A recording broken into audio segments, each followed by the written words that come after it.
Irfan Zaini bernama penuh Muhammad Irfan bin Muhammad Zaini berumur 30 tahun pada tahun 2025. Anak sulung daripada 4 adik-beradik ini dilahirkan di Kuala Lumpur pada 5 Jun 1995. Dia yang beragama Islam merupakan seorang pelakon, model dan pengacara TV. Irfan mendapat pendidikan menengah di SMK Cochrane, Kuala Lumpur yang mana dia aktif dalam pelbagai aktiviti sekolah terutamanya sukan. Seterusnya, dia menyambung pengajian di Taylor University. Dia menerima kelulusan ijazah sarjana muda dalam jurusan perniagaan antarabangsa dan pemasaran.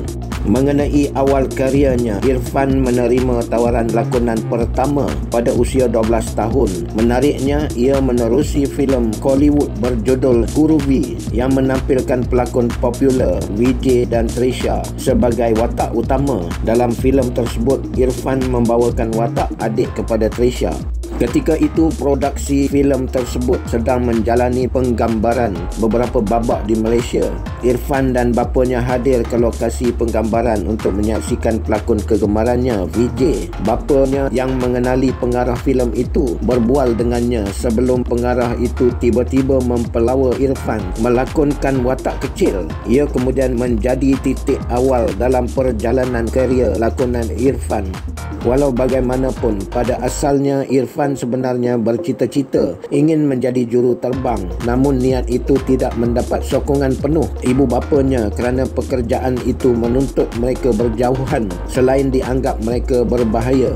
Selepas berlakon dalam filem pertama, minat Irfan terhadap dunia lakonan semakin bercambah. Begitupun bapanya yang mengusahakan perniagaan makanan dan minuman, serta ibunya mahu dia mengutamakan pelajaran terlebih dahulu. Maka Irfan memilih untuk menumpukan perhatian kepada akademiknya dan menyambung pelajaran ke universiti.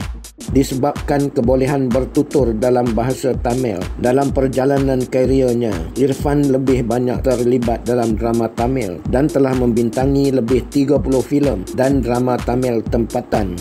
Namun begitu kemunculannya dalam drama Melayu iaitu Akirakan dan Andai Itu Takdirnya telah membuka mata ramai penggiat industri Melayu. Sejak itu rezekinya dalam drama Melayu semakin bertambah hanya selepas 10 tahun berkecimpung dalam dunia seni.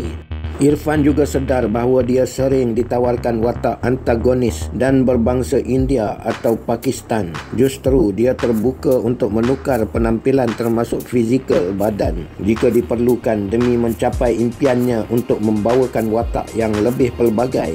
Meminati genre aksi, Irfan sanggup melakonkan sendiri babak-babak aksi dalam drama Tamil lakonannya sebelum ini, meskipun mengalami kecederaan kecil kerana baginya itu satu bentuk kepuasan peribadi.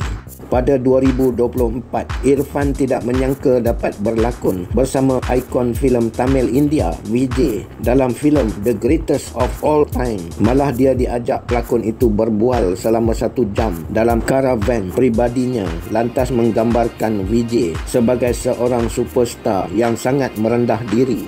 Antara lain, Irfan turut berjinak-jinak dalam bisnes dengan melancarkan jenama Isaac Cosmetics, iaitu produk penjagaan rambut berasaskan bahan semula jadi yang difokuskan untuk membantu mengurangkan masalah keguguran rambut.